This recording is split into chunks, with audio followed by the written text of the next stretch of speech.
செந்தமிழே உயிரே நறுந்தேனே செயரினை மூச்சினை உனக்களித்தேனே நைந்தாய் எனில் நைந்து போகும் என் வாழ்வு நன்னிலை உனக்கெனில் எனக்கும் தானே. அன்னை தமிழை வணங்கி ஆனந்த சந்திரிகை நேயர்களுக்கு நெல்லை அன்புடன் ஆனந்தியின் இனிய தமிழ் வணக்கம். ஆனந்த சந்திரிகை இதை பத்தி சொல்லணும்னா கிட்டத்தட்ட 2021 இருந்து நம்ம ராம்கி சாரோட என்னுடைய பயணம் தொடங்குச்சு. முதல்ல நம்ம ஆனந்த சந்திரிகைக்கு கவிதைகள் அனுப்புவதன் மூலமா தான் எனக்கு அறிமுகமாச்சு. அதுக்கப்புறம் அந்த பிரிவு, அதாவது மாயச்சந்திரிகை, பாலச்சந்திரிகை அப்படின்னு ஒவ்வொரு பிரிவாக அழகாக பிரிச்சு அவர்களுடைய கட்டுரைகள், துணுக்குகள், பல செய்திகள், குழந்தைகளுக்கு தமிழை கடத்திவிட வேண்டும் அப்படிங்கிற ஆதங்கத்துல அவருடைய பெரிய முயற்சிகள் எல்லாமே நான் ரொம்ப ரசித்து வியந்ததுண்டு. அதை இத்தனை 10 வருடங்களாக அதை தொடர்ந்து செஞ்சிட்டு இருக்காங்க. நான் கிட்டத்தட்ட இப்போ 4 வருடமாக ராம்கி சார் அவர்களோட பயணிக்கிறேன். உண்மையிலே ஒரு நல்ல காரியத்துக்கு ஒரு சின்ன என்னால முடிஞ்ச ஒரு அணில் மாதிரி என்னுடைய உதவியை செய்ய முடிஞ்சதுக்கு எனக்கு ரொம்ப பெருமையா இருக்கு.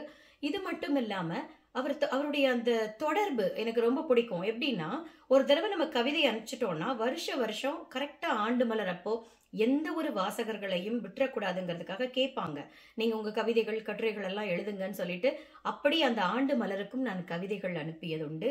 அது மட்டும் இல்லாம ஒவ்வொருவரிடமும் கேட்பாரு, நம்ம ஆனந்த சந்திரிகையை இன்னும் மெருகேற்றணும்னா என்ன பண்ணலாம், உங்களுடைய கருத்துக்களை பகிர்ந்துக்கங்கன்னு ஒரு கன்ஸ்ட்ரக்டிவ் ஃபீட்பேக்னு சொல்லுவோம் இல்லையா, அதெல்லாம் எல்லார்கிட்டையும் கேட்டிருக்காங்க. அதெல்லாம் எனக்கு கொடுத்த நினைவுகளும் இருக்கு. சமீபத்துல தான் சார்கிட்ட பேசிட்டு இருக்கும்போது சொன்னாங்க, ஆனந்தி உங்களுக்கு நினைவு இருக்கான்னு தெரியல, நம்ம 2 பேரும் பாரதி கலை மன்றத்துல ஒரு குழந்தைகளோட நிகழ்வுக்கு நடுவரா போயிருந்தீங்கல்ல, அங்க நானும் உங்க கூட ஒரு நடுவரா இருந்தேன். அப்புறம் தான் யோசிச்சு பார்த்துட்டு, அட ஆமா இல்ல, ராம்கி சார் தான் அது அப்படின்னு சொல்லிட்டு எனக்கு ரொம்ப மகிழ்ச்சியா இருந்தது.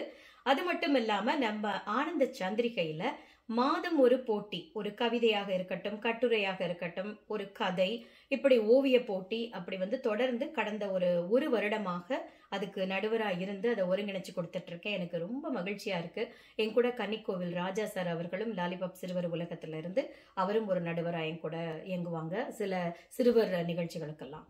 மற்றபடி நம்ம ஆனந்த சந்திரிகைக்கு அத்தனை வாசகர்கள் கிட்டையும் அவர்களுடைய கருத்துகள், விமர்சனங்கள், அவர்களுடைய எண்ண ஓட்டங்கள், அனுபவங்கள், இதை எல்லாத்தையும் கேட்கக்கூடிய ஒரு பொறுப்பை எனக்கு இந்த வருடம் கொடுத்து இந்த 10வது ஆண்டில் அடியெடுத்து வைக்கும் இந்த தருணத்தில் நானும் என்னுடைய பங்காக இந்த நேர்காணலை உங்களோடு இணைந்து செய்வதில் பெரு மகிழ்வோடு, பெருமையோடு நினைத்து ரொம்ப ராம்கி அவர்களுக்கு என்னுடைய சிறப்பான நன்றியை முதல்ல தெரிவிச்சுக்கிறேன்.